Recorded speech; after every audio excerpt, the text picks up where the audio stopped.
Esse vídeo é sobre como eu aprendi e crio mangás. Por não ter feito muitos ainda, eu acredito que eu ainda tenho muito para melhorar, mas talvez eu possa te dar algumas dicas sobre como você pode fazer as suas primeiras obras. Claro, o primeiro de tudo é pensar em sobre o que se trata a sua história, decidir o enredo e o que você quer contar. Digamos que a moral da história. Então é uma fase onde você imagina a sua história e tenta ver na sua mente como você quer que as coisas sejam. Eu, por exemplo, imagino cenas, várias cenas e principalmente sobre como ela vai acabar. Depois é só ir juntando tudo. No meu primeiro mangá, por ser extremamente curto e por eu ter tido bem mais tempo para pensar, quando eu fui passar para o papel foi muito fácil. Eu já tinha tudo planejado na minha mente desde o princípio. Já a minha segunda história, eu já tenho várias cenas chaves em mente, mas eu não pensei exatamente em como eu podia ligar uma a outra. E para não ficar desconexo, eu venho passando alguns perrengues, mas não é nada impossível. Existem também as ordens predefinidas de como você conduz a sua escrita no mangá.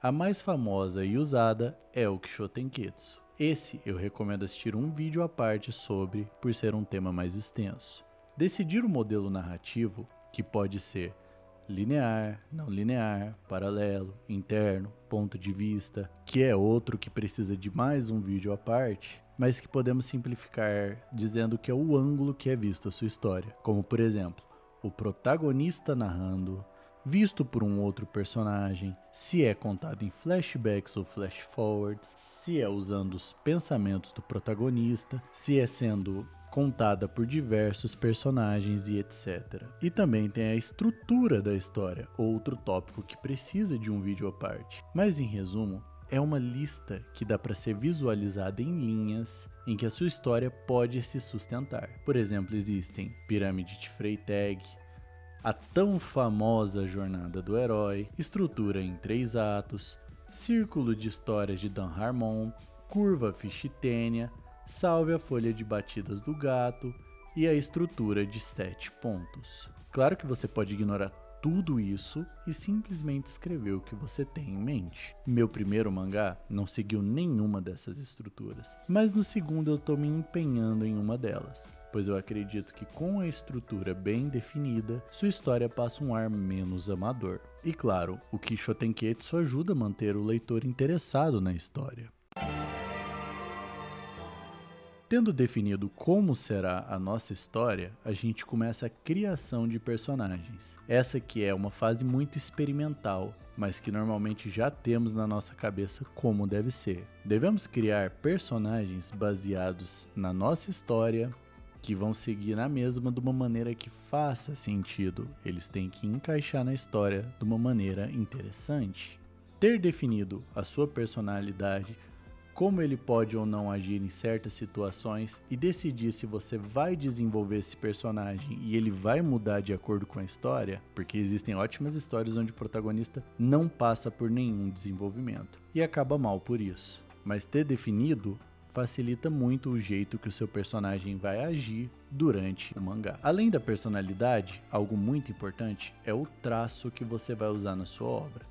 De nada adianta ter uma história pesada, com um clima macabro, se a sua arte é fofa, cheia de garotinhas e bichinhos fofos, claro, a não ser que o seu objetivo seja subverter algo, como ficou muito famoso em Madoka Mágica, entre outros. Quando definimos o peso da história, temos que ter um traço que faça sentido com o que queremos escrever, o que pode nos levar a treinar um traço diferente, principalmente quando não temos um traço definido. Eu mesmo nunca criei um traço próprio, e até hoje eu vou mudando sempre que eu escrevo algo diferente. E claro que eu pretendo melhorar muito e desenvolver um traço mais único durante as escritas das minhas histórias. Também é muito importante definir o número de páginas que queremos na nossa história, e se ela for um pouco maior, o número de capítulos e o número de páginas em cada capítulo. É muito difícil escrever um mangá, você se perde com frequência, e por isso é importante ter tudo bem definido desde o princípio,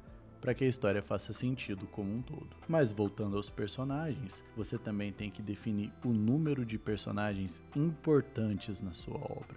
Quais você vai desenvolver, se o design deles é o ideal para o estilo da sua história. Claro que tem que ser algo que você tenha facilidade para desenhar por conta da frequência. Ao mesmo tempo, tem que ser algo único e reconhecível. Se você decide fazer algo muito comum, é bem provável que seu personagem não seja tão reconhecível assim.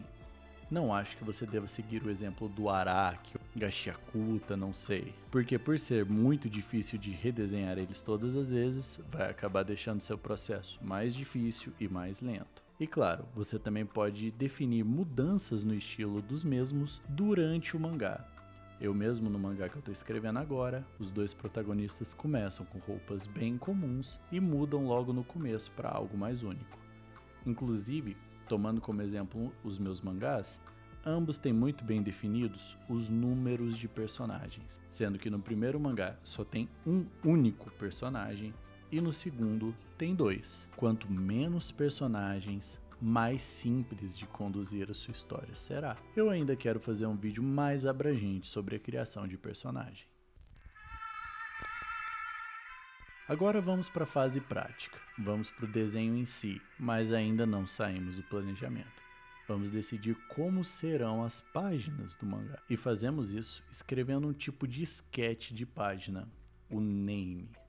Nessa fase, temos que desenhar de maneira simples e com diálogos e balões como vai ser na história, definindo a ordem de acontecimentos, número de quadros por página, diálogos e textos que irão aparecer. É uma fase onde decidimos como conduzir a história e como vai ser passo a passo a nossa escrita. Essa fase pode parecer simples, mas não é. Eu mesmo, durante a criação do meu primeiro mangá, levei um dia inteiro para escrever todas as páginas de names, sendo que ele só tinha 6 páginas. Decidir como vai ser a história e a quadrinização da mesma é algo difícil. Imaginar cena por cena e o roteiro é complicado, mas você vai pegando o jeito. Em relação à quadrinização, eu mesmo ainda não sei muito sobre, mas à medida que eu for aprendendo mais, eu posso trazer mais vídeos sobre esse assunto para o canal. Eu recomendo que, se possível, você escreva todas as páginas da sua história em names antes de começar a fazer as páginas finais. Pode parecer uma fase chata, mas quando você começa de verdade, elas facilitam muito a sua escrita. Seja bem simplista em relação aos desenhos. Essa não precisa ser uma fase tão demorada assim, mas defina coisas como ângulos, se possível poses, defina bem os diálogos, mesmo que você modifique no modelo final. Defina cenas de impacto, cenas mais simples pelo tamanho dos quadros e tente sempre manter o leitor por dentro do seu universo, sempre deixando claro onde as coisas estão acontecendo e a situação que os personagens se encontram. Mas esse papo eu vou deixar para o próximo vídeo. Eu vou ficando por aqui, muito obrigado por ter assistido. Eu tô pensando em fazer umas lives na Twitch, então se eu realmente for fazer, eu posto na comunidade ou nas redes sociais que eu já devia ter criado, mas eu tô enrolando com isso. Qualquer coisa eu aviso vocês. É isso e até mais.